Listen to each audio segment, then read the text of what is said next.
अपने मुल्क को इन चोरों के हवाले हमारा लीडर इमरान खान सच के साथ खड़े। So this is a very hectic entrance to Imran Khan's residency here at Lahore right now, and as you can see, there's a lot of people that have shown up. All these people are supporters of his.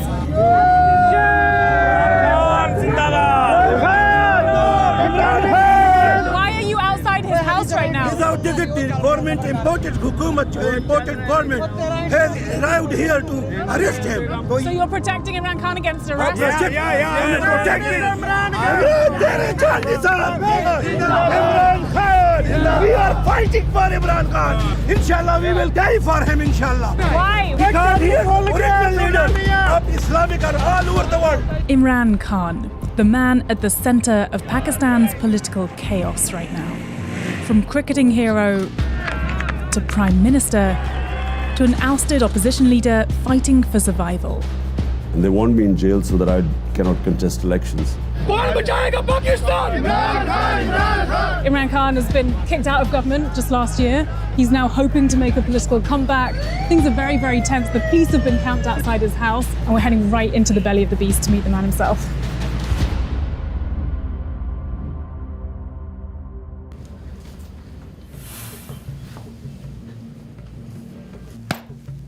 ये पाकिस्तान के लिए बहुत ही दिलचस्प वक्त है।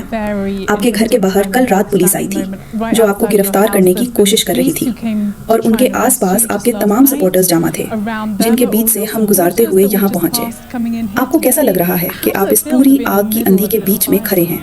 जो चीज मैं हमेशा चाहता था वो ये कि एक दिन मेरी कौम सियासी तौर पर होशियार हो, समझे कि असली आजादी क्या होती है। पाकिस्तान में लोगों का मुतालबा असली आजादी है, जिसका मतलब इंसाफ है, जिसका मतलब बुनियादी हकूक है। मेरे 26 साल की सियासत में पहली दफा मुझे लगता है कि लोग असल में समझ गए हैं कि वो हकीकी आजादी चाहते हैं। 30 years ago, you were one of the greatest cricket players of all time. You were a national hero, a captain for this country. Did you know you were going to be Prime Minister of this country? नहीं, ये कभी मेरी ख्वाहिश नहीं थी, क्योंकि मेरा सारा फोकस क्रिकेट पे था। मैं 21 साल इंटरनेशनल क्रिकेट खेलता रहा।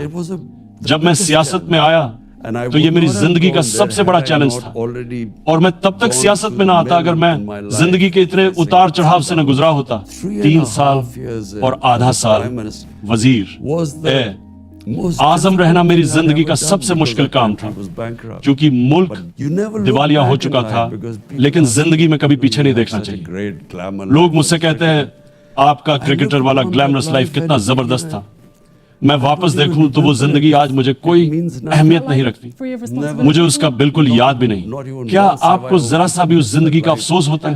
बहुत लोग आपको याद रखते हैं एक सुपरस्टार के तौर पर, मीडिया पर, डेली मेल पर, एक जबरदस्त सेलिब्रिटी की तरह। क्या आपको कभी वो जिंदगी याद आती है जहां कोई जिम्मेदारी नहीं थी? नहीं, एक दफा भी नहीं। मैंने कभी उस जिंदगी को मिस नहीं किया। मैं तो अब क्रिकेट देखना भी छोड़ चुका हूँ। आपने 1906 में सियासत में कदम रखा और 2018 में आप वजीर आजम बने। इस दौरान जो चैलेंजेस आपको फेस करने पड़े वो बहुत बड़े थे। कुछ माह पहले आप एक रैली लीड कर रहे थे जब आपको 3 गोलियां टांग में लगी। जब आपको पता चला कि कोई आप पर गोली चला रहा है, उस वक्त आपका कैसा हाल था? तो अगर आपको पता है कि आपकी जिंदगी को खतरा है, तो फिर आप मुल्क की सियासत का रुख क्यों नहीं बदलते? 2 माह से पहले से ये अंदाजा लगा चुका था कि मेरी जिंदगी पर हमला हो सकता है। जब गोली चलने की आवाज आई, पहले मुझे लगा शायद पटाखे फूट रहे हैं। फिर अचानक मेरी टांग में बहुत सख्त दर्द महसूस हुआ। मुझे बाईं टांग में 3 गोलियां लगी और एक गोली ने मेरी हड्डी भी तोड़ दी और नस को भी नुकसान पहुंचाया। लेकिन जब मैं जमीन पर गिर गया था, तब भी मैंने अल्लाह का शुक्र अदा किया कि मेरी जान बच गई। अगर आपको पता है कि आपकी जिंदगी को खतरा है, तो फिर आप मुल्क की सियासत का रुख क्यों नहीं बदलते? क्यों ना आप कुछ अरसे के लिए मुल्क से बाहर चले जाते? मैं मुल्क से बाहर कैसे जा सकता हूँ जब मेरे लोग इतनी मुश्किल हालत से गुजर रहे हैं? पाकिस्तान की तारीख के सबसे बुरे इकोनॉमिक क्राइसिस से हम गुजर रहे हैं, और जब से नया हुकूमती सेटअप बना है वो पूरे सिस्टम को तोड़ रहे हैं, कानून को, डेमोक्रेसी को, फंडामेंटल राइट्स को, सब कुछ। अगर मैं आज मुल्क से भाग जाता हूं तो मैं अपने ज़मीर के साथ जिंदा नहीं रह सकता। मैं अपने लोगों को अकेला कैसे छोड़ सकता हूं जब मैंने उनको यकीन दिलाया था कि मैं उनके लिए लड़ाई लड़ूंगा। मुझे मालूम है कि मुझे जेल भेजने की कोशिश हो रही है, मुझे मालूम है कि मेरे खिलाफ झूठे केस बन रहे हैं, लेकिन अगर मैं डर कर भाग जाऊं तो फिर मैं किस चीज का लीडर हूं? लीडरशिप हिम्मत का नाम है, भागने का नहीं। आप पर कई किस्म के इल्जाम लग चुके हैं, करप्शन के, टेररिज्म के, हत्या के, गद्दारी के। बिल्कुल, एक भी इल्जाम सच नहीं है। इन्होंने मेरे खिलाफ 150 से ज्यादा केस बना दिए। करप्शन, टेररिज्म, गद्दारी, जो मर्जी उनके जहन में आए वो केस बना देते हैं। अगर इन इल्जामात में जरा सी भी सच्चाई होती तो क्या मैं अब तक आजाद घूम रहा होता?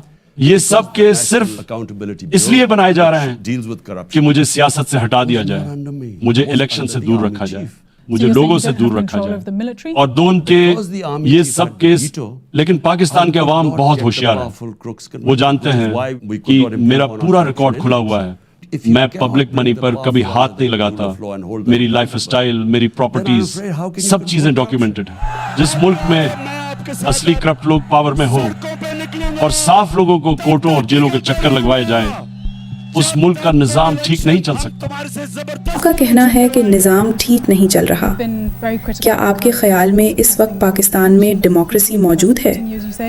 अगर आपका कहना है कि पाकिस्तान में इस वक्त डेमोक्रेसी नहीं है, तो फिर आपको क्या लगता है मुल्क को असली डेमोक्रेसी तक पहुंचने के लिए क्या करना होगा? बिल्कुल नहीं। पाकिस्तान में इस वक्त असली डेमोक्रेसी नहीं है। जिस मुल्क में अपोजिशन लीडर को जेल में डाल दिया जाए, उसकी पार्टी को तोड़ दिया जाए, उसके लोगों को डराया धमकाया जाए, उन पर झूठे केस बनाए जाए, वहां कैसे डेमोक्रेसी हो सकती है? आज पाकिस्तान में मीडिया को मुकम्मल तौर पर कंट्रोल किया जा रहा है। लोगों को आजादी ए राय से महरूम किया जा रहा है। सोशल मीडिया बंद किया जा सकता है। इलेक्शन फ्री और फेयर तब होते हैं जब हर पार्टी को बराबर का मौका मिले। यहाँ तो मेरी पार्टी के लोगों को काबू किया जा रहा है, उन्हें प्रेशराइज किया जा रहा है कि वो पार्टी छोड़ दें। डेमोक्रेसी तब होती है जब हुकूमत अवाम के वोट से आए ना कि किसी पावरफुल ग्रुप के जरिए बनाई जाए। अभी तो मुल्क में सिर्फ एक फहरिस्त चल रही है, कौन इलेक्टेबल है कौन नहीं। ये डेमोक्रेसी की मुकम्मल तौहीन है। सबसे पहला कदम यह है कि मुल्क में कानून की हुक्मरानी कायम की जाए। जब तक कानून सबको बराबर नहीं ट्रीट करेगा, डेमोक्रेसी मजबूत नहीं हो सकती। दूसरी चीज, फ्री और फेयर इलेक्शन। मुल्क तभी तरक्की करता है जब अवाम अपने हक का वोट